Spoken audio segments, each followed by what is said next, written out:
अच्छा जी, आज हम चैप्टर नंबर 4 शुरू करेंगे और चैप्टर नंबर 4 जो है इसमें थोड़े नए कंसेप्ट इस्तेमाल हो रहे हैं कि हम जो मैन्युफैक्चरिंग अकाउंट है, कास्ट अकाउंट है, उसको हम कंप्यूटर पर या सिस्टम पर किस तरह ऑपरेट उसको करेंगे।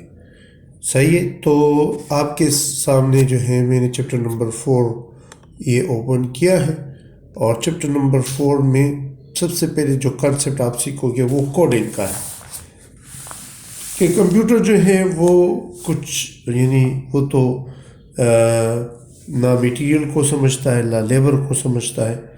कंप्यूटर जो समझता है वो डिजिटल वर्ड्स को समझता है। तो कंप्यूटर पर जब आप ऑपरेट करोगे तो आप हर अकाउंट को एक कोड दोगे। सही है। और ख़ुसूसन वो स्टूडेंट जिन लोगों ने क्विक बुक किया है या तो उसको ये कोड का पता है कि आपका एक पूरा चार्ट ऑफ अकाउंट बनेगा। चार्ट ऑफ अकाउंट जो कि आपको नज़र भी आ रहा है पेज 69 पर। यहाँ पर आपको नज़र आ रहा है देख कि फैक्ट्री और हेड कंट्रोल के लिए 400 का लफ्ज़ इस्तेमाल हुआ है। 401 जो है सैलरी के लिए है, 411 जो है इनडायरेक्ट मटेरियल के लिए है। तो ये देखिए पूरा लिस्ट है। सही है। तो आप लोगों ने इस तरह क्लासीफाई करना है विद कोडिंग कि किस चीज़ को, अकाउंट हेड्स को।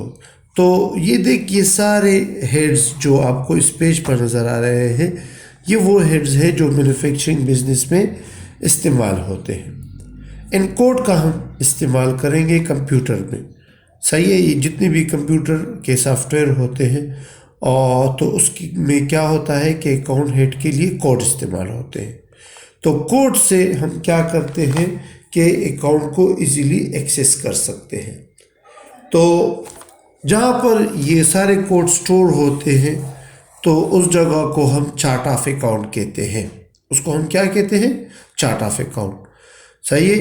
क्विक बुक में जब आप लोग अकाउंट बनाओगे तो सबसे पहले क्या बनाओगे? सबसे पहले चार्ट ऑफ अकाउंट बनाओगे। चार्ट ऑफ अकाउंट में हम डिफाइन करते हैं हर एक अकाउंट हेड के लिए कोड्स। सही है।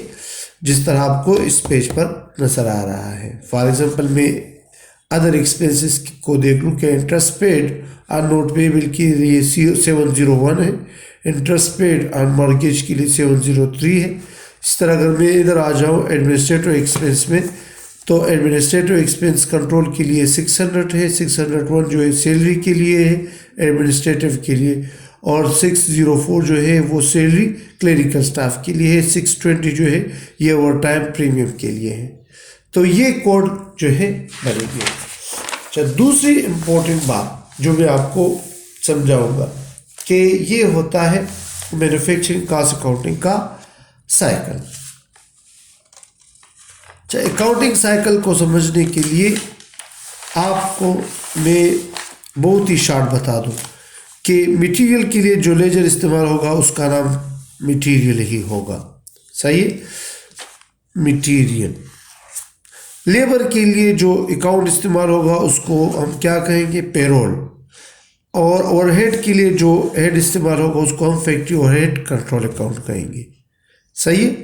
तो आपका मटेरियल, लेबर और एफओएच ये तीनों ट्रांसफ़र होते हैं। कहाँ पर, किस तरह होते हैं वो तो फिर सवाल में आपको समझाऊंगा। कहाँ पर? ये वर्क इन प्रोसेस में ट्रांसफ़र होते हैं। सही है। यानी आपका मटेरियल, आपका लेबर और एफओएच ये कहाँ पर ट्रांसफ़र होंगे? ये वर्क इन प्रोसेस में। फिर वर्क इन प्रोसेस जो है ये कहाँ पर ट्रांसफ़र होता है? वर्क इन प्रोसेस ट्रांसफ़र होगा फिनिश गुड्स में, और फिनिश गुड्स जो है ये ट्रांसफ़र होगा कहाँ पर? कास्ट ऑफ गुड्स सोल्ड में, और cost of goods sold transfer होगा इनकम स्टेटमेंट में। सही। और इनको मैं आपको समझा दूँ कि ये किस तरह ट्रांसफ़र होंगे। आप लोग थोड़ा गौर कर ले। मैं एक पेज उठाता हूँ।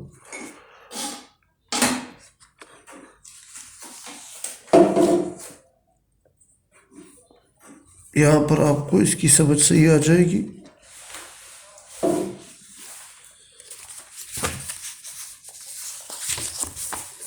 अच्छा जी, अभी मैंने आपको कहा कि मैन्युफैक्चरिंग साइकिल में क्या होगा कि जो आपको जो मटेरियल बनता है, material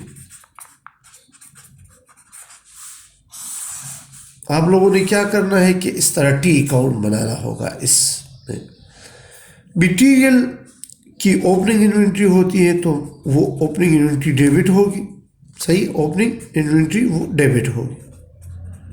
for example opening inventory 500 है, सही। अच्छा, ओपनिंग इन्वेंट्री के साथ हम प्लस परचेस करते हैं। मैं थोड़ा ब्रीफ इसको बताता हूँ। परचेज लेट सपोज जो है वो 700 है, सही है। तो ये वो मटेरियल है, अगर इसके साथ डायरेक्ट एक्सपेंस है तो वो भी इधर आ जाएंगे। ये वो तमाम मटेरियल है 1200 के जो अवेलेबल फॉर यूज़ है। अब इसमें से कितने इस्तेमाल हुए तो आप यानी टी अकाउंट के दूसरे से यानी क्रेडिट साइड पर एंडिंग इन्वेंट्री से माइनस करोगे मटेरियल की एंडिंग इन्वेंट्री। फॉर एग्जांपल आपके साथ इन्वेंट्री रह गई है कितनी की, 800 की, तो 1200 से 800 माइनस कर लो, कितना बचा, 400।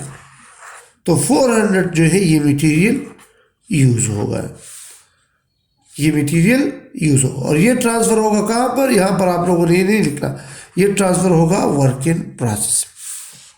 ये कहाँ पर ट्रांसफ़र होगा, वर्क इन प्रोसेस, सही है। अच्छा, जो लेबर जो दूसरा कंपोनेंट है प्रोडक्शन का, 3 कंपोनेंट है, मटेरियल, लेबर और एफओएच। लेबर के लिए जो अकाउंट बनेगा वो क्या है, वो बनता है, उसको हम कहते हैं डायरेक्ट लेबर, लेकिन नाम इसके लिए हम इस्तेमाल करेंगे लेजर का पेरोल।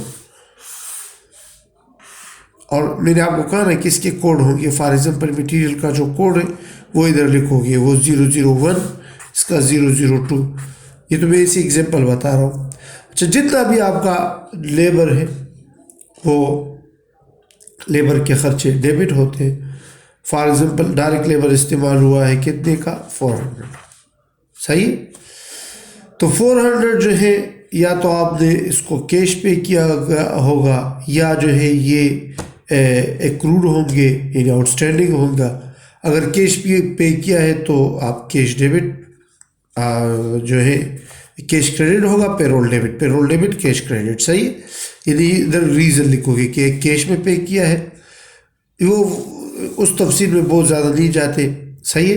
यदि 2 तरह है कि अगर आपने डायरेक्ट कैश पे किया है या एक्रूड हुए हैं। ये पेरोल जो है ट्रांसफ़र होगा 400 कहाँ पर, ये ट्रांसफ़र होगा वर्क इन प्रोसेस में, क्योंकि और तो है नहीं 400। इसमें दूसरा कंसेप्ट है वो भी नहीं समझा था, जिसको हम कहते हैं एक्रूड पेरोल, सही, वो सवाल में समझा दूंगा। तो ये वर्क इन प्रोसेस में चला जाएगा पेरोल, सही। तीसरा आपका एफओएच के जितने भी खर्चे हैं वो यहाँ पर सारे आ जाएंगे, सही है। यदि इनडायरेक्ट लेबर है, इनडायरेक्ट मटेरियल है, सही। फॉर एग्जांपल ये 50 रुपये, ये 10 रुपये, और इस तरह आपके सैलरीज वगैरह है, डिप्रिसिएशन वगैरह सारे मिलाकर बहुत सारे आइटम हैं। ये कितने बने, 30 रुपये। 30 रुपये को सर ट्रांसफ़र कर लोगे और इस 30 रुपये को आप क्या करोगे, ये वर्क इन प्रोसेस में चला जाएगा, सही। फिर आपने बनाना होगा क्या, वर्क इन प्रोसेस। अच्छा, वर्क इन प्रोसेस में एक तो ओपनिंग इन्वेंट्री आएगी और एक एंडिंग इन्वेंट्री क्रेडिट साइड पर आएगी, सही है। ओपनिंग इन्वेंट्री फॉर एग्जांपल 400 है, फिर इसमें मटेरियल के लेजर से, पेरोल से और एफओएच से जो खर्चे आए हैं, यानी मटेरियल से 400, पेरोल से जो है वो भी 400, मैंने लिखा 400 मुझे ज़्यादा पसंद है, क्या वजह है, और एफओएच से 30, सही है। और एंडिंग इन्वेंट्री इसकी कितनी बनती है, वो फॉर एग्जांपल 1000, तो ये कितना बना, ये 1230 रुपये। तो 1230 इधर भी आ जाएगा, ये मैं 100 कर लूँ, चलो 1230। तो आपका कितनी चीज़ें मैन्युफैक्चर हो गई, 1130। ये किधर जाएगा, ये फिनिश गुड्स में जाएंगे, सही। फिर फिनिश गुड्स का आप बनाओगे लेजर, इसकी भी ओपनिंग होगी, ओपनिंग इन्वेंट्री और ending inventory. Opening inventory for example इसकी बनती है, आपको गिवन है वो 1000, सही है। एंडिंग जो है वो 200 है, लेकिन यहाँ पर क्या आएगा, वर्क इन प्रोसेस से जो आपका कॉस्ट ऑफ गुड्स मैन्युफैक्चर आया था 1130, वो इसके साथ ऐड हो जाएगा। तो ये 2130, 2130 ये इससे माइनस कर लो तो 1930 ये आ जाएगा। ये कहाँ पर जाएगा, ये कास्ट ऑफ गुड्स सोल्ड में चला जाएगा। तो कास्ट ऑफ गुड्स सोल्ड का फिर आप बनाओगे, सही है, 1930 डेबिट हो जाएगा, 1930 कास्ट ऑफ गुड्स सोल्ड। इसके सामने क्या लिखोगे, फिनिश गुड्स। फिर ये कास्ट ऑफ गुड्स सोल्ड आखिर में चला जाएगा। मैं इधर छोटा सा बनाता हूँ, जितना आपका कास्ट, ये इनकम स्टेटमेंट में चला जाएगा, income statement. Cost of goods sold जो है इधर से क्लोज होके जो प्रॉफिट वगैरह है वो फिर बाद में मैं बताऊंगा। ये फिर जितनी भी अमाउंट है वो इनकम स्टेटमेंट में आ जाएगी 1930। तो देखिए प्रोसेस आपने समझना है कि सबसे पहले मटेरियल, लेबर और एफओएच इनके टी अकाउंट बनेंगे। ये ट्रांसफ़र होंगे तीनों वर्क इन प्रोसेस में। वर्क इन प्रोसेस का ओपनिंग यूनिट होगा, इसका जो बैलेंस आएगा वो फिनिश गुड्स में चला जाएगा। फिनिश गुड्स का अपना ओपनिंग एंडिंग होगा और ये ऐड करके इसको इधर ट्रांसफ़र कर ले, ये माइनस कर लो एंडिंग। तो ये चीज़ें आपकी कास्ट ऑफ गुड्स सोल्ड में चली जाएगी और ये फिर इनकम स्टेटमेंट में।